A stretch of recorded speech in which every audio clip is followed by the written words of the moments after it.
So that is sanded down to 600 grit. Some paper towel, and just make sure there's no scratches before I put a finish on it. I don't want to have to redo it. That looks fine.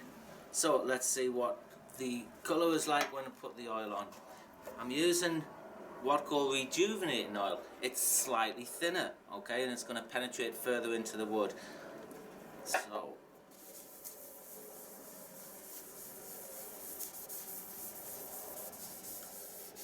beautiful, beautiful.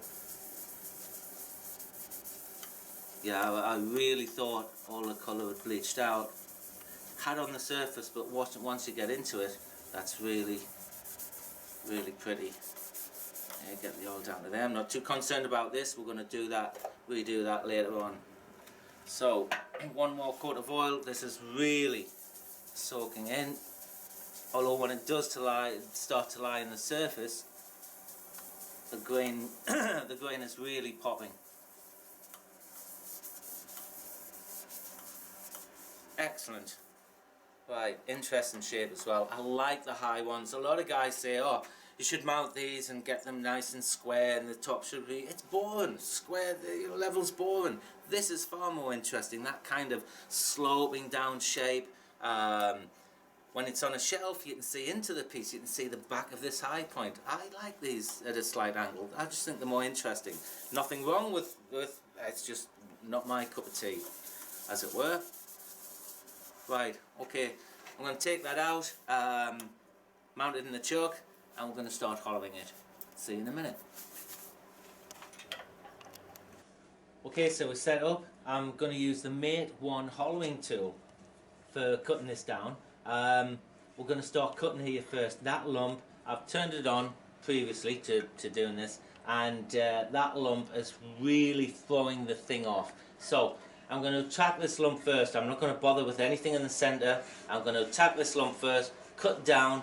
You'll see me using the tool, how it works, and I'm going to finish the cut off with a bowl gouge. You may, we'll see, I may be able to get a smooth enough cut with this, which would allow us to sand it. You can't sand this when it's running, so we have to sand it stationary. So if you can get a good enough finish from the tool to sand it stationary, do that. This tool will cut end grain, long grain, wet or dry, and it doesn't self-feed, so come on, that's enough of me bantering on. What you want is the tool horizontal and the cutting edge right on the center line. So I'm just going to hold the tool here, hold it down, and I'm just going to push it in a step at a time and just keep working this down. I'm going to take it here first so I can take some of the weight out of this. So we'll switch it on. I'm going to wait till it gets to speed, then walk around. Again, safety thing. Make sure it's really tight in the chuck. It's slow. I'm going to turn it up to the speed as fast as I can, basically. There'll be less resistance to the cut. Okay, bit of vibration there.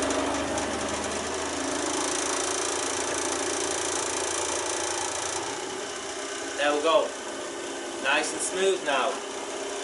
Watch your fingers. Remember where you're working. You could put some marks on the tool rest with a Sharpie. You're going to come in here and just see the shoulder.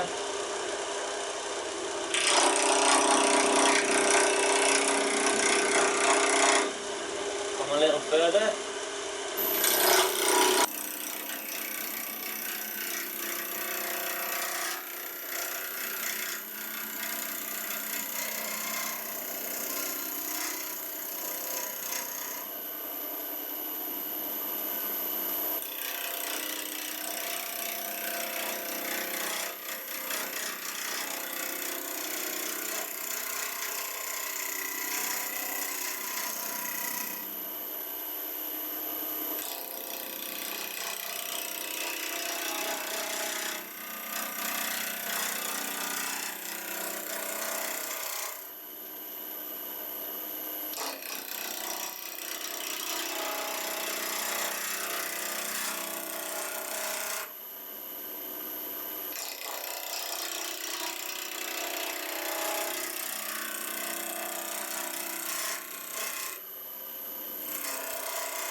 Okay, I'm going to switch it off. Like you see what I've done. You can see I've stepped those cuts down. I didn't want to run one cut into the other one and suddenly catch.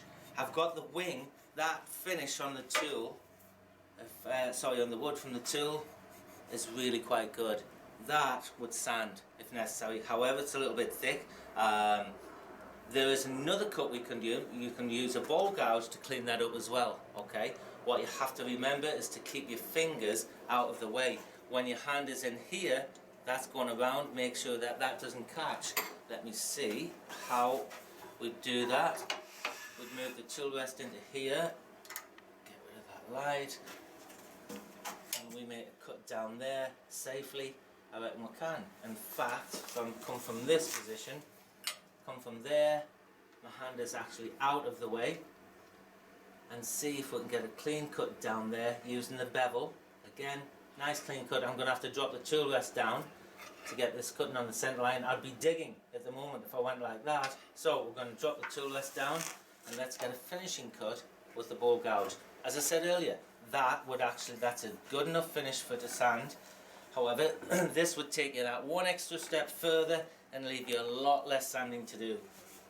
So let's tighten that, make sure everything's nice and tight.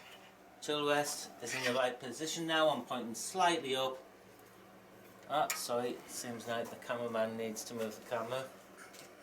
Is that better? I'll get the nod. So, now we're going to switch it on. It's running a lot better now that I've taken that weight away. We're going to make a cut, and I'm going to stop the cut here, just shy of that last cut I made with the mate tool. When you do get to there, don't have the flute in the cutting position. As you do get close to that point there, turn the flute down so that if anything the bottom wing will scrape, it won't cut. So you close the flute down when you get close to there, or just don't, and watch those wings.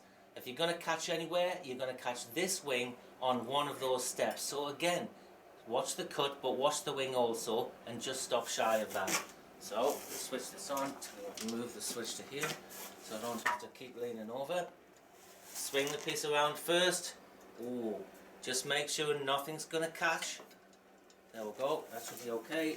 Get rid of this tool. And we want that's about, what, 1/4 of an inch thick at the moment. We want it about 1/8 of an inch thick.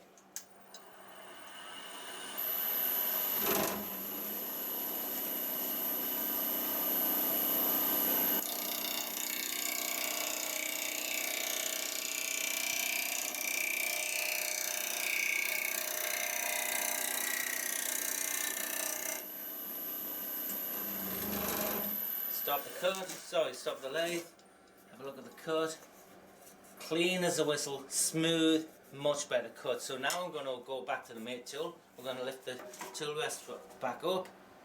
It's a good tool to use. I'm going to move the tool rest over to here. I want to be working above the stem. I get far more support. Remember, tighten everything up. That, I'm going to move the tool rest back up a fraction. Turn this, make sure, see, that would have caught there. So I'm going to move this back out of the way.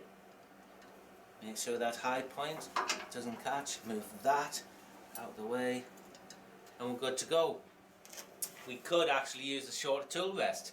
I do not like working on the end of the tool rest. You get too much vibration. I'll cut with this. If I need to move down to a smaller rest, I'll do that. Or I can move this in at an angle, and I may be working down here, not on the end. We'll see. Let's see what we can get. So back to the mate tool, let's just check this is in the right position. The bar's horizontal, the cut is right on the centre line. If I can just move that back to there. Excellent. That bit's done now, you don't have to worry about it. What you could consider doing is putting a bit of blue tape on there, just so you can see it. Don't reach through here to switch the lathe off and catch your fingers.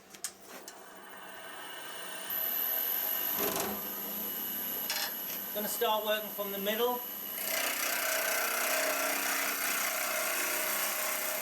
Clean that up. Just keep going down a step at a time.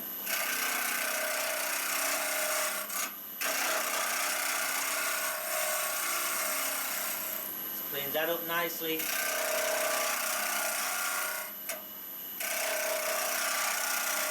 Very little resistance. These tools cut, they do not scrape.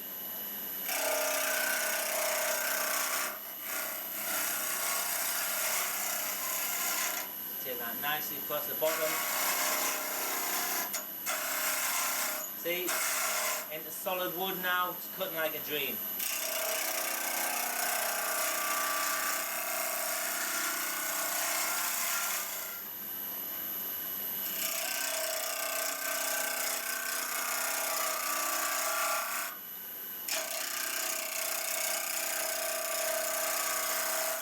Notice I'm always pushing it into the wood.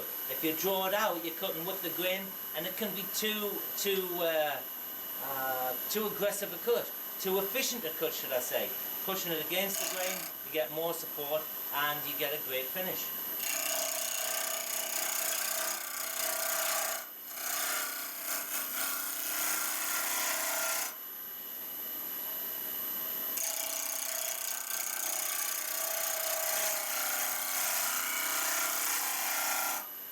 One more cut down here.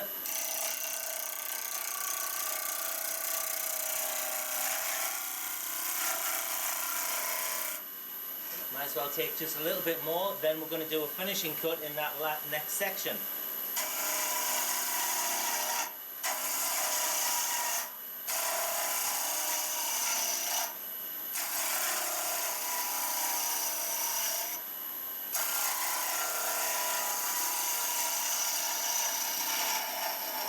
Just playing with the tool now, it's cutting so well.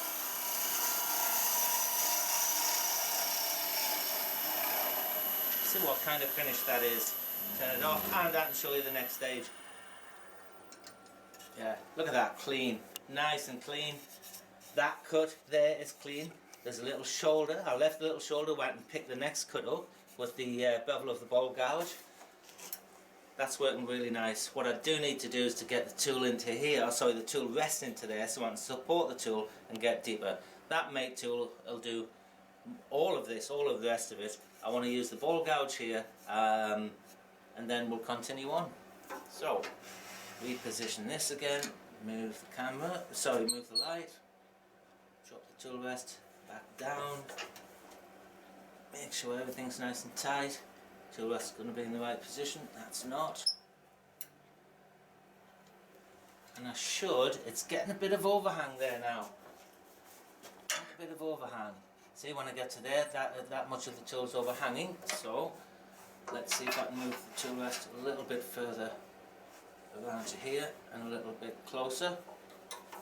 The more support I've got, the better. No, that's going to catch. Still going to catch. Yeah, I'm limited to, what I might have to do is just raise the tool rest a touch. I'm working in a position I wouldn't normally, but I'm going to have a little bit better support. Not much, but a little bit more. Right, we'll try that. Everything's tight. Switch it on. I can see the shoulder there that I want to pick up. So I'm just going to rest the bevel behind that shoulder, just let it tick, and pick that cut up. Not quite.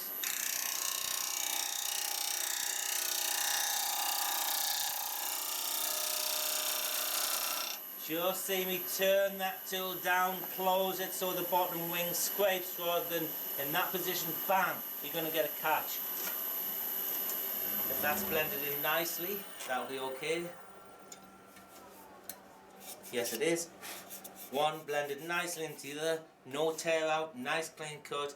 Now we can start to hollow the rest out with the mate tool.